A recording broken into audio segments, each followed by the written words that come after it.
A paz do Senhor. Sejam bem-vindos a mais uma aula da nossa EBD. Nós estamos felizes com mais essa oportunidade, né? Estamos na nossa lição de número 10. Nós estamos estudando essa revista do Juvenis. Você que não é nosso aluno, mas que queira nos acompanhar, tem sido um ensino muito proveitoso sobre a palavra de Deus. E o tema desse trimestre está sendo, né? Jesus e o reino de Deus. E hoje a nossa lição de número 10, que tem como tema a dimensão presente e futura do reino de Deus. Mas antes de começarmos essa lição, vamos orar colocando nas mãos do Senhor mais essa lição, amém? Deus amado, nós queremos, Senhor, neste momento te agradecer por mais esta oportunidade que o Senhor nos dá, meu Deus, de estudarmos acerca da sua palavra, Senhor, de aprendermos um pouco mais acerca de um tema tão propício, Senhor Deus, tão necessário para as nossas vidas. Eu peço que o teu Espírito Santo ministre, Senhor, o coração de cada aluno, Senhor, de cada aluna da EBD, de cada irmão que nos ouve, Senhor, que essa palavra possa encontrar guarida em cada coração, que o Senhor possa falar melhor aos nossos corações, é a oração que te fazemos, em nome de Jesus. Amém? Então eu convido você, aluno, aluna, a pegar aí sua revista, e como eu costumo dizer, se estiver deitado, senta nessa cadeira, senta nesse sofá, tenha postura, despreguiça. Isso aí, se não tomou o seu café, que você possa. Se tomou, se desperte. Se não tomou, se concentra, porque agora não dá mais tempo. Vamos então acompanhar a nossa lição. A dimensão presente e futura do reino de Deus. E o nosso texto base está em 1 Coríntios 4, versículo 20, que diz: porque o reino de Deus não consiste em palavras, mas em virtudes. E a nossa leitura bíblica em classe está lá em Mateus, capítulo 10, versos de 5 a 15. É um texto consideravelmente grande e eu quero franquear a oportunidade a você de ler com calma, depois de refletir. Que nesse texto de Mateus, o Senhor Jesus está dando instrução de como os discípulos deveriam ir até a casa de Israel, até os discípulos, até os filhos de Deus, para anunciar o reino de Deus. Então, o Senhor estava dando instruções propícias e tem lições muito maravilhosas nesse texto. E eu gostaria de iniciar fazendo algumas aplicações dos objetivos que nós temos para essa aula. O objetivo principal seria caracterizar a natureza do reino de Deus.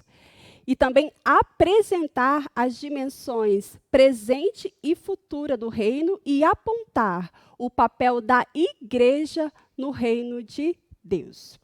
Então, sintetizando aí acompanhem na sua lição. Eu quero, irmãos, me deter aos pontos que o autor da revista trouxe, porque é uma lição relativamente curta, né? Então, para que haja um melhor aproveitamento, vamos acompanhar as abordagens feitas na nossa lição, que está muito produtiva. Acompanhe, então, comigo no texto sintetizando. O reino de Deus possui duas dimensões que serão estudadas por nós nessa lição: a presente e a futura. Conheceremos como Deus se manifesta em toda a sua glória e poder por intermédio de seu reino, promovendo transformações tanto no tempo presente como no tempo futuro. Também refletiremos acerca do papel da igreja e do reino de Deus. Aí ele traz uma pergunta aqui: será que basta adorarmos a Deus na igreja? Será que fazer parte do reino de Deus é estar confinado às quatro paredes da igreja a qual nós fazemos parte? Eu penso que vocês já saibam que não é verdade? Mas vamos explorar esse assunto um pouco mais. A nossa introdução aí. Imagine um reino que já existe e que exerce o maior poder já conhecido.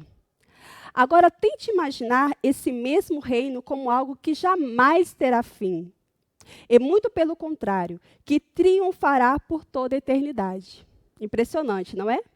Esse reino existe de verdade e você, ao aceitar o senhorio de Cristo, faz parte dele. Estamos falando do reino de Deus. Nessa lição, você é convidado a conhecer melhor as duas dimensões desse reino, presente e futura, como igreja viver intensamente esta verdade. Então, irmãos, eu tomei a liberdade de dar o seguinte título para a nossa lição, que primariamente a gente vai estudar sobre as dimensões presente e futura do reino de Deus. Mas para que possa ficar melhor fixado na mente de vocês, a gente vai estudar sobre o já e o ainda não, sobre o agora e o depois. Então, a nossa lição ela vai abordar o tema o já e o ainda não. Já porque o reino ele já foi estabelecido na vida de quem aceitou o senhorio de Cristo.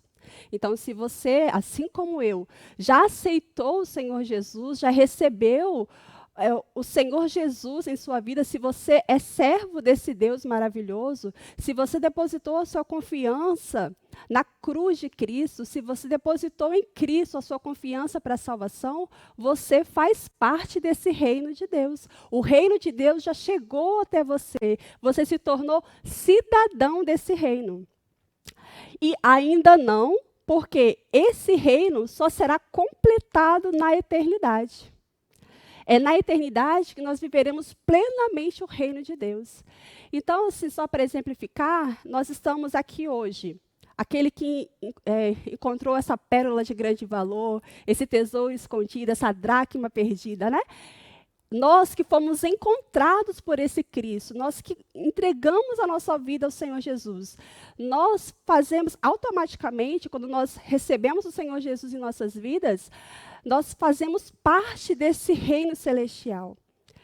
Mas eu confesso que quando a primeira lida, né, na lição, no título, né, eu fiquei me indagando, o que será que vai ter assim, de aplicação assim, mais prática na vida dos juvenis, que quando eu estudo a lição, eu penso em vocês, eu não penso em eu penso em vocês, porque vocês são o objeto da minha aplicação dessa revista. E quando o autor fez esse conjunto de estudo, ele idealizou pessoas cristãos de 15 a 17 anos a qual esse ensino seria aplicável.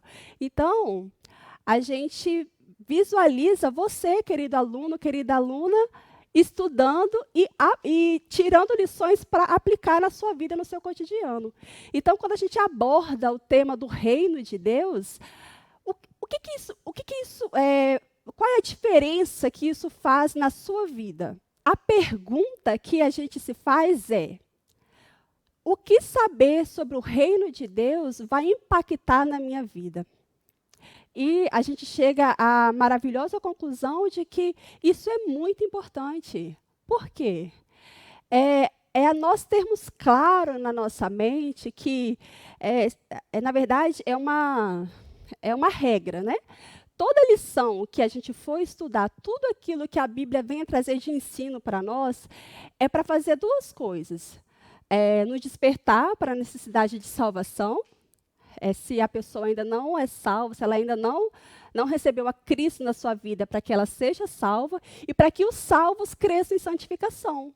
Então, o propósito principal é sempre esse. Então, eu falo a você, se você ainda não é salvo, se você ainda não entregou a sua vida a Jesus, eu venho fazer coro com João Batista. Arrependei-vos, porque é chegado o reino de Deus.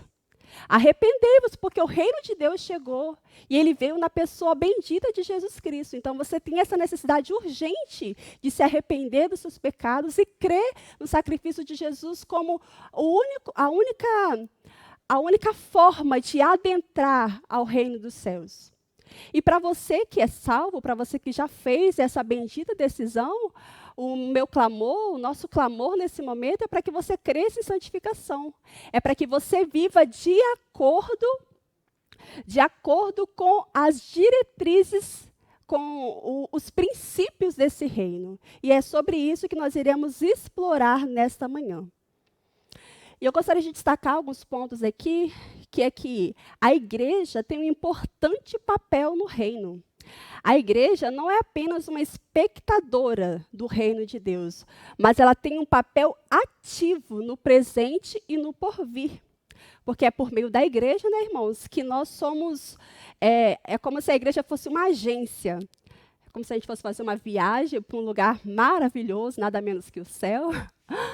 E a igreja fosse essa agência que proporcionasse essa compra da passagem, com duas grandes aspas, né? Mas é como se aqui fosse o local onde a gente embarcasse para ir para lá. Deu para pegar? É mais ou menos isso. Então, a igreja, ela tem um papel muito importante. Ela não apenas observa, mas ela está ativamente nessa missão. E a igreja, quando a gente fala igreja, a gente não deve cair no erro de imaginar a Igreja Assembleia de Deus Marcas do Evangelho. Então, é aquela lá que está lá na Rua Vale do Rio Doce, número 13, lá em Campo Grande, em Cariacica. Ou a igreja onde você reúne. Não, quando a gente fala a igreja, está falando de mim e de você, de pessoas reunidas em torno do nome de Jesus. Então, nós temos um papel ativo no reino de Deus.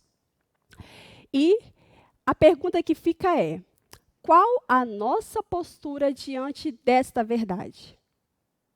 Então, eu quero perguntar a você: qual é a sua postura diante do reino de Deus no presente? Será que você sabe do que eu estou te perguntando? Vamos lá, se não sabe, a gente vai descobrir no decorrer do próximo ponto da lição. Mas, só para a gente fazer uma introdução mais assertiva. O que pode ser visto em você externamente que te identifica como alguém que pertence a um lugar que não é esse que nós estamos agora? Será que tem características externas que te caracterizam, que evidencia que você é alguém diferente da massa?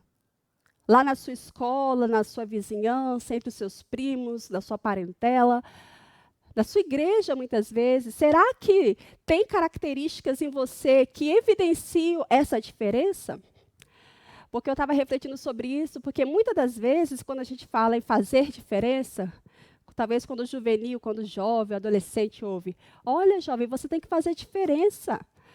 Diferença lá na sua escola. Qual a diferença que você está fazendo na sua escola? Aí talvez venha à mente: verdade, né? Eu tenho que chegar lá na escola, na hora do recreio eu vou fazer um culto, eu vou subir em cima do banquinho, eu vou anunciar o reino de Deus, eu vou distribuir panfleto, eu vou fazer período de louvor, eu vou evangelizar a minha professora. E olha, a minha primeira palavra é: glória a Deus se você está com esse desejo no seu coração. Se você está com esse desejo no seu coração, eu posso dizer, sem medo de errar, que Deus vai usar esses momentos para alcançar pessoas. Porque a palavra de Deus não volta vazia. Então, se você fizer com seriedade, em oração, com um coração sincero diante de Deus, o Senhor vai honrar essa sua ousadia. Mas, primariamente, quando a gente fala em fazer diferença, em viver de acordo com esse reino, não necessariamente são essas práticas, mas em coisas básicas do nosso cotidiano, irmãos. E é terrível, porque nós, quando cristãos, muitas vezes falhamos no básico, naquilo que não deveríamos errar, naquilo que deveria ser inerente à nossa nova natureza. Então, se alguém nasce de novo, se alguém é nova criatura, subentende-se de que essa pessoa, só para exemplificar mais ainda, o que é o novo nascimento? Você era lá o homenzinho torto, né, que morava numa casa torta, vivia no caminho torto, e a sua vida era torta. Mas um dia esse homenzinho torto, a Bíblia encontrou. Um dia esse homenzinho torto foi impactado por essa salvação em Cristo. Ele entendeu a obra maravilhosa da cruz de Cristo. Ele entendeu o que é o Evangelho. Ele aceitou o sacrifício de Jesus naquela cruz para pagar a sua dívida, que era impagável. Então, esse homenzinho torto, que tinha uma vida toda torta, que amava o pecado, que amava o mundo, que desobedecia os pais, que era brigão, que falava palavras torpes, que falava palavrão. Essa pessoa, de maneira miraculosa, ela deixa de existir. Ela morre. Ela vira poeira. E não só isso, outra pessoa nasce no lugar dela. De tal forma de que, quando essa nova pessoa tenta olhar para trás, né? E tenta se buscar: gente, e começo a lembrar de como é que aquele homenzinho torto vivia, é natural que se tenha muita dificuldade de entender, meu Deus, mas como que eu gostava disso? Meu Deus, como que eu usava aquela roupa sensual? Misericórdia, meu Deus, como que eu falava daquele jeito? Meu Deus, que vergonha, como que eu contava aquele tipo de piada tão indecente? Meu Deus, nossa, como eu era mal criada, como eu era mal criado com os meus pais, como eu era preguiçosa, como eu era respondona, como eu era desobediente. E essa nova pessoa, essa nova criatura, não consegue reconhecer, ela tem dificuldade até de lembrar como que eram as motivações dela, porque essa pessoa simplesmente deixou de existir verdadeiramente. Então, essa nova pessoa começa a viver de maneira a observar os princípios desse reino de Deus que chegou até ela, dessa salvação que chegou até ela. E eu quero fazer a colocação que eu não estou dizendo aqui, então se essa nova criatura é uma pessoa que tropeça, se é uma pessoa que falha, então é porque ela não recebeu o reino de Deus, ela não vive de acordo com o reino de Deus. Não é isso que eu estou falando. Não é disso que eu estou falando. E eu volto a dizer que é tropeço, é falha. Não é escolher deliberadamente, voluntariamente, as mesmas práticas que fazia quando era um homenzinho torto. Fazer o torto aqui está meio difícil, mas vocês estão entendendo, né? Então, assim, espera-se dessa nova criatura que ela viva em concordância com os princípios a ela apresentado.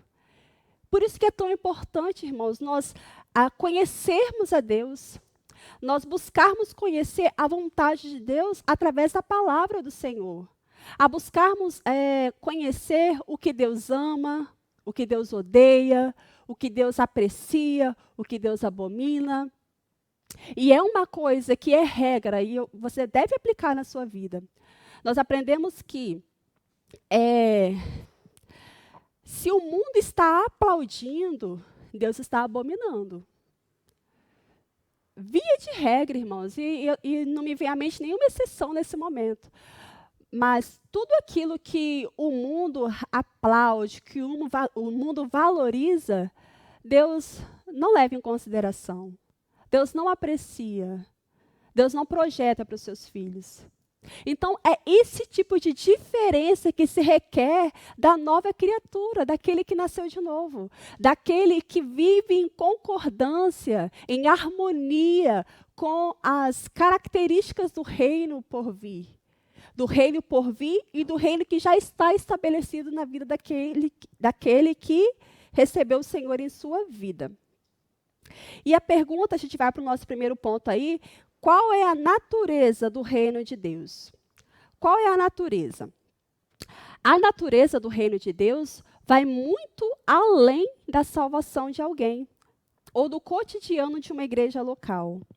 O reino é o próprio Deus se revelando em sua glória e majestade com poder na execução de todas as suas obras e intervindo em tudo de forma soberana e incontestável contra o domínio das forças do nosso inimigo. Ao deixarmos que a palavra de Deus tenha domínio sobre nossas vidas, nos tornamos cidadãos desse reino espiritual e passamos a viver sob uma nova ótica. É quando damos ouvido a essas palavras que somos levados a cumprir os nossos propósitos determinados por quem os profere. É a dimensão do reino espiritual exercendo a sua influência sobre o plano físico. É justamente isso, é o que a gente está abordando aqui na introdução. Que o reino de Deus vai além da salvação. Não é só ser salvo e pronto. Não é só garantir a entrada no céu e pronto. Não. O reino presente consiste em, à medida em que o homenzinho todo se endireitou, se transformou numa nova criatura, ele vive agora de acordo com essa nova vida em Cristo. Ele vai amar o que Deus ama. Ele vai odiar o que Deus odeia. Ele vai fugir da aparência do mal. Talvez, enquanto eu falo, você pensar, te aclamar não é fácil. Você já foi adolescente? Já fui adolescente, já tive 17 anos, e eu sei o quão terrível é Quão terrível é estar nesse corpo aí cheio de hormônios. Quão terrível é você estar aí, você ser seduzido pelas paixões do mundo. Os meninos, principalmente, como vocês são atacados visualmente, não é verdade? Quanta exposição sensual, pornográfica. Quantas tentações vocês têm que lutar diariamente. Às vezes, acessando um site tranquilo da internet, usual lá de notícias, a internet já sugere coisas que são, em si mesmos, pecaminosas. Então, eu costumo dizer que é uma característica única na vida do cristão, é lutar. Se você não está lutando, se você não está indo contra a maré, tem alguma coisa errada. Porque o mundo sugere uma vida de pecado, um estilo de vida pecaminoso. Então, todo aquele que quer levar Deus a sério, ele necessariamente terá que lutar das pequenas às maiores coisas. Não existe vida cristã na inércia, no comodismo, no aconchego lá da sua postura espiritual, onde nada te abala. Isso não existe. Se você está vivo, se você está se relacionando com pessoas, com outros seres humanos, você está passível de pecar, de fazer escolhas erradas, de ter a sua natureza pecaminosa despertada. Então, necessariamente, aquele que vive o reino de Deus no presente, ele está lutando contra o pecado. Ele está lutando contra a sua natureza pecaminosa. Que é o segundo ponto aí da nossa lição, que é o reino de Deus no tempo presente.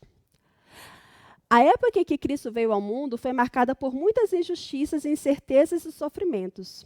As pessoas viviam cativas sobre o domínio bélico, político e econômico por parte do Império Romano.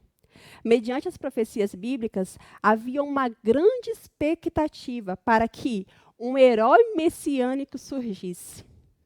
O povo estava cansado de tamanho sofrimento e aguardava com ardor um novo tempo.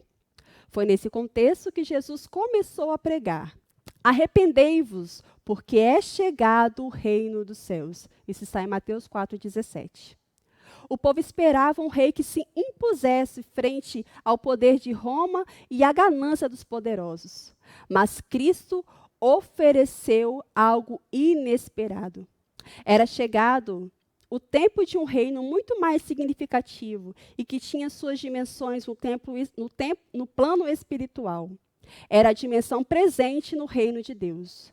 Era o soberano agindo no tempo atual, sarando as feridas e conduzindo a história conforme o seu querer. Assim como naqueles dias, a humanidade hoje também é marcada pela desesperança.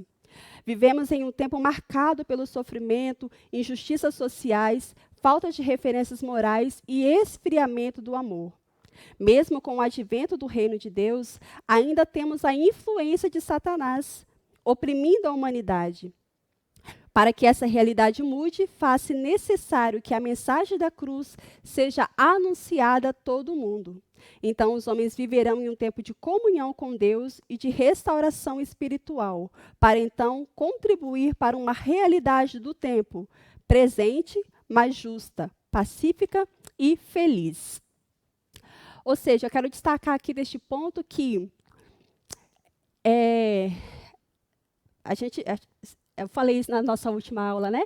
Que os discípulos estavam esperando um Jesus. O povo, né, não necessariamente só os discípulos, né, mas o povo judeu estava esperando um herói, o Messias que iria vir para dar jeito naquele povo, para restaurar o reino mesmo, para defender a causa dos judeus, para tirar o povo judeu da opressão, daquele governo totalitário, aquele governo injusto de Roma. Então, imagina vocês, como que não palpitou o coração dos discípulos, porque, imagina, os 12, vamos focar neles, né? Os 12 discípulos com essa mentalidade, de que viria esse Messias, que iria dar jeito naquela bagunça. Aí Jesus se apresenta como esse Messias, e ele escolhe cada um pelo nome. Já pensou? Jesus chamar você pelo nome? Ele chamou você pelo nome. Espero que você já tenha ouvido. Mas ele chamou Clarissa. Clarissa, siga-me, venha após mim. Aí eu, como judia, né? Nossa, eu vou fazer parte do time desse herói. Quem não quer acompanhar um herói, não é verdade? Você imagina a empolgação deles. Eu vou fazer parte desse time vitorioso. Eu vou reinar com Jesus. Quando a gente lê os relatos do Evangelho, até tem lá, né, uns fights, né? Um querendo assentar à direita, outro querendo assentar à esquerda. Jesus prestes a ir para a cruz, eles preocupados em que lado cada um iria sentar. É absurdo, né? E é a nossa realidade também. A gente muitas vezes entristece o Senhor Jesus, porque tem coisas muito mais importantes, muito mais valiosas, e a gente se apegando a coisas que vão ficar aqui nesse plano. Mas então, voltando aqui ao nosso ponto. Então, Jesus surge como esse herói, né? Esse Messias esperado. E Jesus o tempo todo falando sobre o reino de Deus, falando que o reino de Deus era chegado.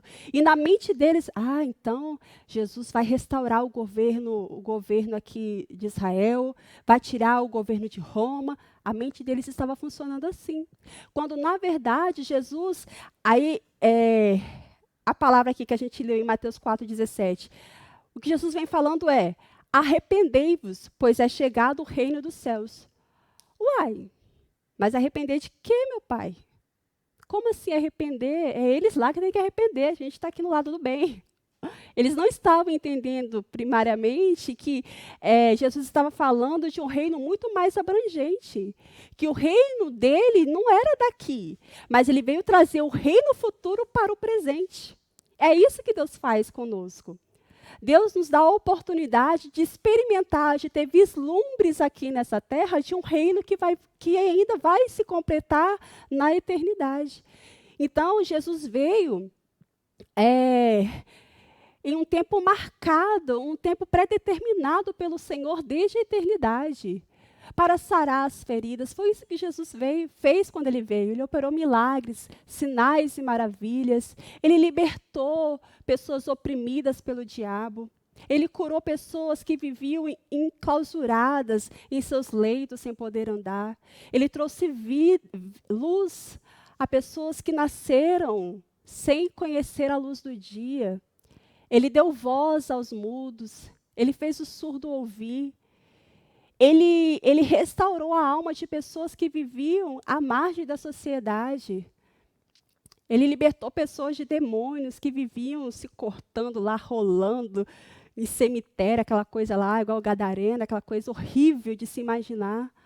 Então, Jesus veio com empatia, para sentir a dor, para chorar com quem chorou, para sorrir com quem sorria.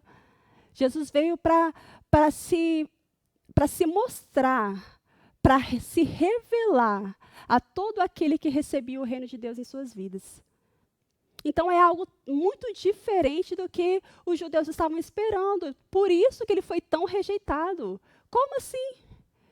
É tanto que ele foi tão zombado que, quando ele estava na cruz, foi uma das blasfêmias proferidas contra ele. Se tu és rei, desce da cruz. Você não é rei? Você não é o Todo-Poderoso? Então desce da cruz. Que rei fraco é você? Mas quando, na verdade, Jesus ele foi mal compreendido. Mas a todo aquele a quem o Senhor deu condição de ouvir, todo aquele que abriu o seu coração para receber a mensagem do Evangelho, a mensagem do reino de Deus proferida por Jesus, pelos discípulos de Jesus posteriormente, por João Batista anteriormente a Jesus, todos aqueles que deram ouvidos à palavra de Deus foram alcançados por Jesus. Tiveram ouvidos para ouvir. E eu estava refletindo acerca desse ponto. Jesus falou muito em parábolas, não é verdade? Sobre o reino de Deus, ele falou que o reino de Deus é semelhante a um tesouro escondido, é semelhante a uma moeda, uma dracma perdida. Falou sobre o filho pródigo. Enfim, Jesus falava muito por parábolas. Ele explicava, quando ele queria dar um ensinamento para os seus ouvintes, ele trazia uma ilustração. Só que essa ilustração, ela tinha dois resultados. Ela fazia com que aqueles que tinham ouvidos para ouvir, aqueles predispostos a ouvir, entendessem plenamente e conseguiam aplicar no seu cotidiano, porque Jesus trazia coisas práticas, coisas básicas do seu dia a dia. E o outro objetivo que alcançava é que quem não ouvia ficava mais surdo ainda, porque não entendia nada com coisa nenhuma. Então, era exatamente isso que acontecia quando Jesus proferia as parábolas. Então, a minha oração nesta manhã é para que Deus nos dê ouvidos para ouvir. E que você possa fazer uma reflexão, porque talvez muitas vezes você vem pregação após pregação, aula sobre aula, e nada fala com você, nada te impacta, nada acontece. Isso é algo preocupante. Nós precisamos orar para que o Espírito Santo nos faça sensíveis à voz do Senhor. Para que quando a gente ouvir a voz do Senhor, o nosso coração não fique endurecido, mas que nós sejamos receptivos aos ensinamentos de Cristo. O nosso terceiro ponto aí, o reino de Deus no tempo futuro. Na dimensão futura, o reino se dará quando Cristo voltar para julgar o mundo e manifestar o caráter escatológico da glória e do poder de Deus. Isso está em Mateus 24:30. Finalmente, Jesus triunfará sobre todo o mal e viveremos o reino de Deus no tempo futuro. A partir dessa grande verdade, precisamos estar vivendo intensamente uma expectativa com relação ao fim que se apresenta como iminente, breve, às portas. No tempo atual, sejamos gratos a Deus, porque é tempo de grande transformação. Mas na dimensão futura, gozaremos para sempre de íntima comunhão com o Pai. A mensagem precisa ter uma abordagem escatológica. Não podemos ficar presos apenas a um presente e pregar apenas um evangelho que transforma o homem hoje. Nós não podemos incorrer nesse erro. Minha caneca da EBD, que não pode faltar, né? Então, nós não podemos incorrer nesse erro de dizer para os pecadores, para as pessoas que não conhecem a Cristo, de que Deus tem solução para os seus problemas do presente. Ah, você está desempregado? Jesus pode abrir as portas de emprego para você. Você está doente? Jesus tem a cura. Você está oprimido? Jesus tem libertação. É verdade que Jesus pode sim, ele tem todo o poder para fazer tudo isso que foi citado. Mas essa não é o principal problema do homem. Esse não é o principal problema do homem. O homem precisa de salvação. O homem precisa adentrar o reino dos céus. Ele precisa sair da condição de filho da ira para ser filho da luz. Ele precisa ser perdoado dos seus pecados, porque o homem sem Deus, ele não tem paz. Então não adianta você curar a ferida de alguém que está em tormento, porque ele não tem paz com o seu Criador. Então, o intuito principal, o intuito principal quando nós anunciamos, quando nós compartilhamos a palavra de Deus com alguém, é para que essa pessoa se desperte para essa necessidade de ser salvo, para essa necessidade de ter os seus pecados perdoados. Irmãos, nós estamos vivendo em um tempo muito propício a isso, nós temos dito isso. Nós vivemos em um tempo em que as pessoas estão desesperadas, porque elas têm visto as suas certezas se desfazerem, as suas garantias escorrerem por suas mãos. Não é verdade? O emprego que era tão importante deixa de existir, o desemprego bate a porta, as contas vão se acumulando, todo aquele controle que se tinha passa a não existir, a saúde que era intacta, a enfermidade bate a porta, você começa a ver pessoas de perto morrendo de maneira repentina. E isso tudo acontece com o justo, aquele que foi justificado por Cristo, aquele que adentrou o reino dos céus, e com aquele que está perdido, porque o mal, a chuva cai sobre maus e bons. Nós estamos num mundo passível dessas coisas. E Jesus nos alertou, ó, no mundo vocês vão ter aflições, mas eu vou estar com vocês. E eu venci o mundo, a boa notícia é essa. Nós estamos ao lado do vencedor. Você pode dar uma glória a Deus por isso? Amém. Então, não adianta a gente ir com paliativos, com coisas que não vão resolver o problema principal do homem. O que o homem sem Deus precisa é de Cristo. Ele precisa ser salvo da sua condição condenatória. E aí sim, à medida em que você é salvo, em que a sua paz é restaurada, é natural que o contentamento venha. É natural que você cresça em contentamento, em satisfação com o Senhor. E muitas das vezes, a doença que a pessoa tinha, ela não é tirada. Muitas vezes sim, mas às vezes não. Às vezes as portas não se abrem de maneira rápida. Às vezes abre. Mas a diferença é que, independente da circunstância, há paz. Há paz. E a paz, irmãos, é uma coisa que não pode ser comprada, que não pode ser adquirida de nenhuma outra forma, a não ser quando o homem caído se reconcilia com o seu Senhor. Quando o homem caído, o homem rebelde, volta para sua casa como o filho pródigo naquela parábola. Então eu falo a você, se você não tem paz no seu coração, entre pelo caminho, se volte para o Senhor, faça essa decisão, escolha Cristo. Cristo te chama. Cristo te chama, meu amado. Não resista à sua voz. Então, 1 Coríntios 15, 19 diz que se nós esperamos em Cristo apenas nessa vida, somos os mais miseráveis de todos os homens. E o apóstolo Paulo fala isso tendo em vista o que está por vir. Porque o que está por vir é infinitamente maior.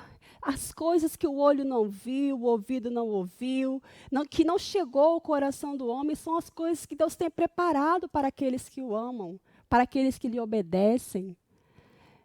Então, nós não devemos ter essa perspectiva de reino só para cá. Então, o reino de Deus, ele é aplicado aqui, ó, no hoje. Então, é para consertar o homem só aqui. Não. À medida em que o homem é consertado na eternidade, em que a condição eterna do homem é resolvida, naturalmente isso vai refletir no âmbito presente, na vida presente, que foi o que a gente abordou no primeiro ponto. E eu volto a dizer, é necessário que haja uma evidência externa. Tem que ter algo em você que evidencie que você não é daqui, que você é um peregrino, que você é um estrangeiro. Um exemplo, ó, essa caneca aqui, linda. Essa caneca. O que faz dela uma caneca? Precisa estar escrito aqui, ó, caneca, para a gente acreditar que ela é uma caneca? Não é verdade? Olhando para ela, a gente identifica que isso aqui é uma caneca. Porque ela tem características que são específicas de uma caneca. Ela tem essa alça aqui, ó. Se ela não tivesse essa alça, a gente poderia chamar ela de copo. É um copo de porcelana. Se ela fosse um pouquinho menorzinha, tivesse um pires embaixo, isso aqui é uma xícara, então. Mas não, isso aqui é uma caneca. Ela tem as características que a caracterizam, né? A gente conhece ela por caneca. Então, na vida do crente, tem que ter características que evidenciam que você é um cristão. De que você pertence a um reino eterno, a um reino espiritual, a um reino onde um rei domina. Aí o quarto ponto aí da nossa lição, que é a igreja, uma expressão atual do reino de Deus, que é o que nós estamos falando agora. A igreja apresenta-se como uma espécie de território do governo espiritual de Cristo e é formada pelos cristãos que foram libertos dos poderes do inimigo de nossas vidas. A igreja é uma expressão atual do reino de Deus. E na medida em que o crente se permite ser guiado pelo Espírito Santo nos mínimos detalhes de sua vida, cabe ao cristão buscar uma comunhão com o seu Senhor, rompendo assim com qualquer prática pecaminosa. Como cidadãos do reino de Deus, fazemos parte da igreja que faz a diferença no mundo. Sejamos a todo tempo sal e luz, como está em Mateus 5, 13 e 14. E que toda a humanidade possa ver em nós uma expressão nítida de que o amor de Deus pode fazer na vida do pecador. E é esse o principal objetivo. Toda aula, irmãos, que qualquer professor, qualquer um de nós venha ministrar a vocês, é como eu disse no início, tem 2 objetivos: despertar quem não é salvo a crer no Senhor Jesus para a salvação e despertar quem é salvo para crescer em santidade. E nós, na conclusão aí da nossa revista, fala sobre fazer a diferença. Nós precisamos fazer a diferença. Você, juvenil, precisa fazer a diferença. É cobrar isso de você. Você não pode estar junto com a manada e ninguém vê, uai, mas você é crente? É terrível, né? Quando você convive anos com a pessoa e ninguém sabe que fulano de tal é crente. Aí lá na frente alguém descobre e fala, é sério? É sério que é crente? É triste, é terrível, é desonroso. Então, é preciso haver, e nós temos uma missão. Jesus disse que nós somos o sal e a luz. Nós somos a luz, na verdade, nós precisamos resplandecer a luz de Cristo. E eu trouxe aqui eu não sei se vai dar muito bem para vocês verem aí no vídeo, mas isso aqui, ó, é uma lanterna. É uma lanterna, ó, ela tem uma luzinha, acho que vocês estão vendo assim. Então, essa lanterna, vamos supor que essa sala tivesse toda apagada, tivesse toda escura, que representaria como o mundo está, nas trevas, na escuridão, na obscuridade dos pensamentos, dos sentimentos, das ações. Então, a nossa missão é ser como essa lanterna, a iluminar aonde nós formos. Adianta ser lanterna e viver assim? Ou viver assim? Tem utilidade uma lanterna assim? É claro que não. Então, a nossa missão é resplandecer. Opa. A nossa missão é iluminar onde nós formos. Nós temos esse chamado, nós não podemos. Jesus até falou que não se pega uma luz e coloca lá debaixo do alqueire. Não, mas coloca no lugar alto para que ela ilumine toda a casa. E nós precisamos ser essa luz refletindo na vida daqueles que não conhecem Jesus, refletindo a luz de Cristo no nosso cotidiano, no nosso viver diário. Nós temos responsabilidade, irmãos. Nós não podemos viver de qualquer forma. E eu quero dizer, eu quero afirmar a você, que eu sei que muitos de vocês não vivem em paz. Sabe por que não vivem em paz? Porque estão considerando essa missão dada por Cristo uma opção. Nós precisamos viver o reino de Deus aqui no tempo presente. Nós precisamos anunciar o reino por vir. Nós precisamos dar provas e evidências de que esse reino foi chegado a nós, de que esse reino foi estabelecido em nossas vidas. Nós não podemos viver a nossa própria sorte. Então, que Deus possa fazer brotar no meu e no seu coração esse desejo ardente de crescer em santidade. De analisar, meu Deus, no que eu tenho errado? No que eu tenho falhado? No que eu posso melhorar? No que eu sou igual à maioria? Irmãos, e o mundo, os seus colegas que não têm a Jesus, eles podem não admitir, mas eles estão suplicando para que alguém os tire da vida terrível que eles vivem.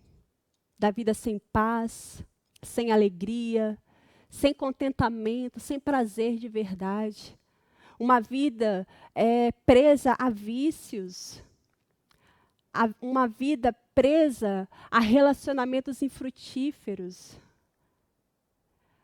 Então, quando o mundo olha para um cristão de verdade, vê ele vivendo uma vida condizente com o reino de Deus, isso atrai. Isso faz com que ele queira Cristo. É certo que alguns rejeitam, mas alguns que vão querer. Então, viva de acordo com a realidade desse reino que foi dado a você. Viva como um príncipe, como um filho do rei. Viva de acordo. Você já conviveu com um estrangeiro? Com alguém que não é daqui? Alguém que não é do nosso país? Com um americano? Com um chinês? Um japonês? Vamos pegar o povo oriental, né, que tem costumes bem específicos. Por mais que um oriental, um chinês, japonês, coreano, enfim, que o japonês, né, venha morar aqui no Brasil, e ele se adapte à nossa cultura ali, mas vai ter hábitos na vida dele que são muito específicos, que faz com que a gente o identifique como alguém que não é daqui. Também, se bem que o japonês é alguém que você bate o olho e você vê por causa das características físicas, né? Mas vou deixar ele mesmo. Mas o modo de vida dele demonstra, você começa a conhecer um pouco daquele país que está tão longe pelo modo de vida daquela pessoa. Ah, lá eles fazem assim. Ah, lá eles são reverentes, olha como é que ele fica assim. Ah, lá eles comem assim, né? Entende? Então, é isso que é esperado de nós. O mundo precisa olhar para a nossa forma de viver a nossa vida nas coisas práticas, no básico, no dia a dia, na maneira como você estuda. Na maneira como você estuda. Na nota que você tira na prova. No horário que você chega na escola. Nos compromissos que você honra. É o básico, irmãos. Vida cristã, a gente precisa se atentar no básico. A gente precisa ser fiel no básico, no cotidiano, criando hábitos de fidelidade para que isso se reflita das coisas maiores. Não foi isso que Jesus disse? Que quem for fiel no pouco vai ser fiel no muito. Quem for infiel no pouco vai ser infiel no muito. Então o mundo espera isso de nós, que a gente leve Deus a sério. Então vamos parar de brincar. Porque Deus, irmãos, de Deus não se zomba. Lembra daquele versículo que a gente explorou bastante em aula? Quando estávamos aqui reunidos de forma presente? De que os olhos do Senhor estão sobre todos os lugares, contemplando os maus e os bons. Os olhos do Senhor estão sobre nós. E essa verdade é uma coisa que nos encoraja ou que nos amedronta? Saber de que os olhos do Senhor estão sobre nós. Eu lembrei que esses dias estava o meu sobrinho e a nossa vizinha lá, eles pediram para assistir um filme, né? Aí eu não tinha tempo de parar para ver. Aí, pode assistir, tia? Se Jesus puder assistir com vocês, pode assistir sim, que eu sei que vai ser bom. Porque em tudo, o que eu estou fazendo, a rede social que eu estou lá engajada, é uma coisa que Jesus pode fazer comigo? Ou é uma coisa que eu vou me envergonhar se souber que o Senhor está olhando? Precisamos parar para pensar. Então, a nossa reflexão nessa manhã é sobre isso, que Deus possa estabelecer de fato, Ele já estabeleceu, na verdade, mas que nós possamos viver de acordo com a realidade desse reino. Que nós possamos viver, irmãos, para a glória de Deus. Que nós possamos dar frutos para a glória de Deus. Que nós possamos resplandecer a nossa luz, essa luz que veio de Deus, aonde nós estivermos. Que nós possamos nos analisar e ver em que eu posso ser útil no reino. Como que eu posso evidenciar mais claramente. Talvez eu precise falar menos. Talvez eu precise ficar mais quieta. Ou talvez eu precise falar mais. Talvez eu precise ser mais expressiva nas minhas ações. Eu tenho que deixar de ser indiferente à perdição humana, à perdição dos meus amigos. Talvez eu preciso começar a me preocupar. Poxa, eu estou aqui, eu sou crente, né? Eu tenho a igreja que cuida de mim, eu tenho pastores que se preocupam comigo, meus pais me levam para a igreja. Mas, poxa, meus colegas de escola, nesse tempo de quarentena, né, estão lá. O que será que eles estão fazendo? Será que eles têm essa oportunidade? Por certo, muitos deles não têm. Então, eu encorajo você a compartilhar pelo menos, se você não tem coragem de falar, que você compartilhe aquilo que alguém já falou. Faça isso. Se preocupe com a alma dos seus colegas, das pessoas que você conhece, dos seus familiares. Compartilhe a aula da EBD, a aula dos adultos, das crianças, enfim, a nossa aula, as pregações, os cultos. Compartilhe, irmãos. Coloca lá uma frase, eu gostaria que você ouvisse. Eu gostaria que você escutasse, que Deus fale ao seu coração através dessa palavra. E você vai ter muitas surpresas. E você vai ter bons resultados com essa prática. Amém? Vamos nos esforçar para fazer assim? Então, Deus abençoe você, Deus abençoe a sua semana, a sua família, a sua vida. Que Deus te dê graça para continuar fiel, continuar firme, continuar perseverante.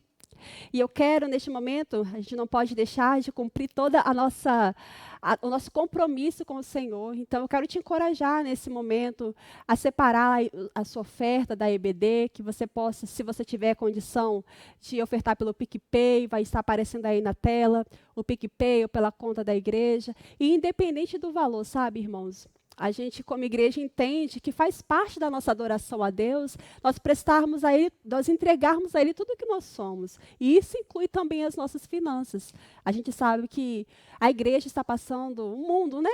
De uma forma geral, tem sido tempos difíceis financeiramente também, e a igreja tem compromissos financeiros fixos, das quais nós somos responsáveis de ajudar a manter. Então, que você possa ser encorajado a.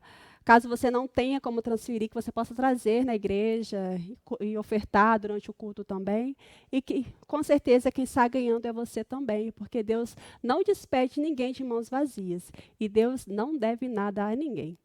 Amém? Vamos orar mais uma vez. E eu quero, antes de a gente orar, te encorajar a, que se você não é inscrito, se inscrever no nosso canal, ativar as notificações para que você seja avisado sempre que um novo material for postado. Amém? Deus abençoe vocês. Senhor amado, nós queremos, Deus, neste momento te agradecer por mais esta oportunidade. Obrigada, meu Deus, pela presença bendita do Teu Espírito Santo. Obrigada pelo Seu favor, Senhor, sobre nossas vidas. Obrigada, meu Deus, porque o Senhor nos achou. Obrigada, Senhor, porque o reino de Deus chegou a nós. Obrigada porque o Senhor nos tirou das trevas e nos trouxe para o reino da sua maravilhosa luz, na luz, Senhor, do reino do Filho do seu amor. Muito obrigada, meu Deus, porque o Senhor nos amou, Senhor, ainda que nós nada merecêssemos. Obrigado pela sua paciência conosco. Que o Senhor continue nos ajudando, Deus, a perseverar, Senhor, nesta caminhada, meu Pai. E que em tudo o Senhor receba a glória para si. Eu peço a Ti, meu Deus, por cada aluno que me ouve nesta manhã.